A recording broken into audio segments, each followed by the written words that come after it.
So it was Einstein who once said, if I had an hour to solve a problem and my life depended upon it, I'd spend the first 55 minutes determining the right question to ask. Because once I knew the right question to ask, I could solve the problem in 5 minutes. And so when it comes to the subject of leadership, what are the key questions leaders need to ask? And more importantly, why are the answers to these questions so important to each and every one of us? Well, in my work with leaders and their teams, I've found that there are 3 questions that have the biggest impact on a leader's ability to align and engage their team with their mission and their vision for their organisation. And the first of those questions is always, what is the number one job of a leader? Very few people stop to ask that question, and even fewer know the true answer to it. The second question is, I've been to all of the seminars, I've read all the books, and I've listened to all the podcasts, but still I don't feel like I've reached my full potential as a leader. So how do I break through and become the kind of leader I want to be? And 3, how do I inspire and motivate others? What is the key to being inspirational? Because it's one of those vague and opaque terms. And the wonderful thing, I think, and the most important thing about the answers to these questions is that each and every one of us is a leader. Every day you wake up and you get out of bed, you have the opportunity to show leadership and lead, whether it's with your family, whether it's with your group of friends, whether it's that local sports organisation you might be part of or the local community group you might be involved with. Each and every one of us is a leader, and I have observed in my work the quite transformational effect that mastery of the answers to these 3 questions has on the leaders that I work with. And that is that not only does it allow them to achieve outstanding successes with the teams they're involved with and reach their full leadership potential, but it transfers over into their daily lives. And their relationships with their loved ones, friends and families are much richer and more engaging. And so they reach their full life potential. And so with that in mind, to begin answering these questions, we first need to understand the true definition of a team. Because, of course, the classical definition of a team is a collection of individuals all striving toward a common goal. And if you want everybody in your waka all paddling as hard as they can in the same direction, in unity and harmony, you need trust, high levels of trust. Because when you create high levels of trust, 2 things happen. 1, people feel safe to be honest with each other and tell each other the truth. And 2, people feel safe to ask each other for help. And those are the 2 key ingredients in the trust stew that lead to high performance. So how do we create trust? Well, think about people you trust. We tend to trust people that we know and like and we're very connected to. And how do we connect with each other? We talk to each other. We have conversations. And the best study that I've seen on the power of conversations and trust is actually a sales study. And it was conducted by a guy called Neil Rackman. And he and his team spent 10 years in 27 countries. And what they did was they attended and observed over 35,000 sales calls. And having done a lot of sales in my youth, I can tell you that's hard work.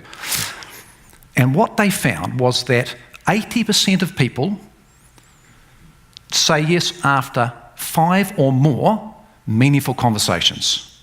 And why is this? Because selling essentially is the transfer of trust from one person to another. And you don't build trust until you've had enough meaningful conversations to make that leap of faith. And so my definition of a team is that it is nothing more than a network of conversations.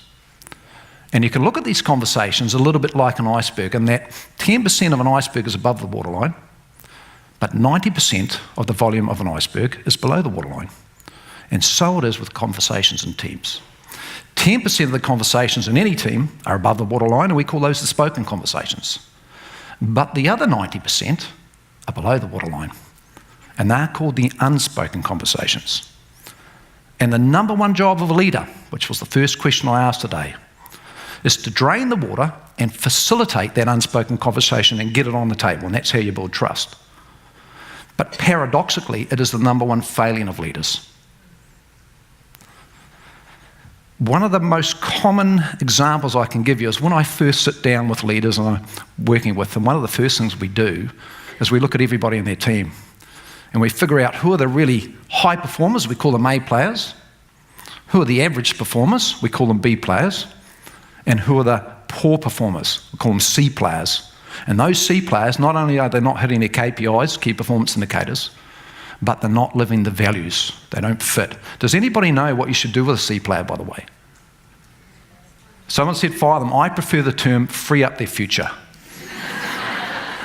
Hopefully with your competitor. Yeah. But time and again, when I'm working with leaders, I sit down, almost in every case, there's always a C player, sometimes more, and I say, how long have they been with you? Now, this C player has not been in this team days, weeks, or months. They've been there years. Why? You've got all this risk when you're a business owner. Why would you let somebody stick their oar in and try to tip the boat over? Well, it comes down to the two primary emotions that drive everything we do: fear and greed. All other emotions are secondary emotions. So an emotion like anger is usually driven from a fear response, just as an example. And the reason that leaders avoid the unspoken conversation, which is their number one job, is out of fear. And there are two questions that one needs to ask oneself if you want to break through and fulfill your full leadership potential. What are my deepest fears? And you usually find the fear of failure, fear of rejection, and fear of conflict. And the second question is, where do those fears come from? And they usually come from one of two areas: your childhood, we're formed from the age of about 0 to 14, or you've had some traumatic event in your life. And the only way to break through and reach your full leadership potential is to develop what's called a mirror mentality around your deepest fears, failings, and frailties. And I borrowed that term from a guy called Jim Collins, who some of you will be aware of. Jim Collins wrote a book called Good to Great. And his research for that book was very robust. He spent 5 years with his team looking at about 1,400 organisations, and he wanted to figure out what was the difference between what he called the really great organisations and the good ones. And he found there was only about a dozen. And when it came to leadership, every single leader in those great organisations had one thing in common. They had what he called a window mirror mentality. And that is, when you look out the window as a leader, what great leaders do is they credit the team with a success. And when things are going poorly, they hold the mirror up to themselves and they hold themselves accountable for the performance. Conversely, poor leadership, when things are going really badly, they look out the window and they blame the team. And when things are going really well, they look in the mirror and say, hey, I'm awesome, I did this. And I'm sure you can think of some leaders right now in the world who exhibit that second window mirror mentality. And so the only way to break through, and it's quite painful and it can take quite a long time, is to go through that process of exposing that part of yourself which you don't want to look at every day, that bit of us that's under the waterline. And a really magical thing happens when you go through that process, and that is your fears tend to disappear and you become what's known as centered, or to use a more, maybe a common term, inner peace. I call it calmness. And the thing about centeredness is that the third question I asked today is, what is the key to being inspirational? And like I said, it's vague and opaque, but fortunately there's some very recent research conducted by an organisation known as Bain & Company. They're a very famous organisation in the States. And what they did is they talked to 2,000 employees and they said, look, what are the characteristics or traits you find inspirational and motivational in your leaders? And from that research, they found there were 33. And they said, look, if you're good in one of them, you're 50% likely to be seen as a great inspirational leader. But if you're good in 4 of them, strong is the term, you're just over 90% likely to be seen as inspirational. But out of those 33 characteristics or traits, there was one that they said came through time and again as being the most important attribute of an inspirational leader. Can you guess what it was? Centeredness, calmness. And when I look at the best examples of this, I like to think of, funnily enough, elite level sports people. Because when you're at the top level of your sport, the difference that separates the greats from the good is that they've dealt with their fears, and in those key moments of truth, they're not playing with fear. And the example, because I'm a bit of a tennis fan, I like to use Roger Federer, because we all know, well, most of you know who Roger Federer is. And of course, we all know his success, and we all see him today as this cool, calm, collected person on the court. But what most people aren't aware of was that Federer had to go through the same journey, because when he was a junior, he was a tantrum thrower. He was a racket thrower. He was an umpire abuser and a sulker. And one of the things he used to do was look back at his matches. He's one of the few players that liked looking at himself playing, and he didn't like what he saw. And he decided he was going to hold the mirror up to himself and face those deepest fears. And when you listen to him talk, everything now is about the joy of tennis. He plays for the fun of the tennis. So in those moments of truth, he's not playing with fear because he's dealt with his fears. He doesn't think about the prize money, doesn't think about the rankings, doesn't think about winning or losing. And my favourite quote of Roger Federer's is this. He says, when you find that place of inner peace, peace and quiet, harmony and confidence, that's when you start playing your best. And as the Greeks say, or the ancient Greeks say, know thyself. And centeredness, when you think about it, it's counterintuitive, isn't it? Because when we think of an inspirational person, we think of someone that's very articulate, very confident, great communicator. We don't think of as centeredness. But what people are talking about there is they are talking about style. And lots of research shows that no one leadership style is any more effective than any other. Because human beings are a little bit like an iceberg too. We only show, as I said, the 10% of us above the waterline, but we hide the other 90%. But when people get to know you and they have those meaningful conversations, that thin veneer is stripped away. And the only thing left is the depth of character and the substance of a person.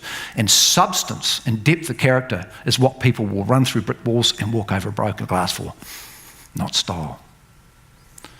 And so some of you right now may be thinking, man, there's an unspoken conversation I need to have with someone, perhaps myself, but you may be still fearful of that conversation. So where do you start? Well, we all have a pattern or routine in our lives. And if you continue to do the same things the same way, expecting a different outcome, that's the definition of insanity, right? So I'm going to take you through a little exercise. That's why hopefully you've all got a pen and paper, and show you that you don't need to make a big change to your pattern or routine to get a good outcome. So save your paper, because there's two parts to this. What I'm going to do is I'm going to give you all 20 seconds. And in 20 seconds, what I'd like you to do is draw some triangles. As many as you can. Not yet. There is a prize. I'm just making this up. There's a prize. I'm going to nominate TED Talks to give you a prize. I'll make it up in a minute. You've got 20 seconds when I say go, using whatever method you want to draw as many triangles as you can, okay? Everybody ready? On your marks, get set, go. And keep talking while you're doing that. I have to think up what the prize is going to be, but it is very, very critical that somebody wins. We all like competing as human beings. 10 seconds halfway through. Keep drawing as many as you can. We've got 5 seconds to go, and it'll be pens down when I say stop. Okay, have a count up for me if you could. Count your triangles up. And what I'd like you to do is, if anybody has more than 50 triangles, can you please raise your hand and keep your hand up? Okay, we've got some with 50. We've got one, a couple, 2, 3, not many. Okay, keep your hands up. How many have got more than 60? Keep your hands up. 70? Have I got anybody who's on 70? 70, 80, you're going 80. That's okay. This is just an exercise. We're going to do it again. We've got, how many we got down there? You can't count them. Okay, we need to have the unspoken conversation after this. We're going to do it again. We've got another 20 seconds, but I'm going to give you a different technique. I'm going to give you a special way to do it. This time, what I would like you to do is draw horizontal lines, not yet, horizontal lines across the paper, and then you're going to connect those lines with a series of W's. Do you get what I'm saying? Okay. 20 seconds using that second technique. On your marks, get set, go. What's the prize going to be for the winner? A cruise on the mountainous seas of Cook Strait. That's what we'll do. Halfway through, counting down. Keep drawing. If you're smart, you'll draw your lines close together. Give away the tip. Okay, and stop. And have a count up again as best you can. I'll give you a bit of time. Have a count up. But you know what? I've done this so many times, I know you don't need a count. Here's the question for you. How many of you, the second time around, have drawn twice as many triangles as the first go? Please raise your hand. Okay, almost everybody. Keep your hand up. Keep your hand up. Okay, are you with me? How many of you, keep your hand up, have drawn 3 times as many triangles as the first time round? Okay, keep your hands up. 4, keep your hands up. If you've got 4, who's drawn 5 times as many? A few hands up. Okay, thank you. I won't go any further. And by the way, if you're that special person that drew less triangles the second time around, you need to come and see me for a different TED talk altogether afterwards. So what was the point of that exercise? Well, it was this. Sometimes a seemingly insignificant change in our pattern or routine can result in a massive difference in outcome. And so my final question for each and every one of you today, because you're all leaders, is when you go out of here and you go back to your daily lives, you've seen some great talks today and you're going to see some more great talks after myself.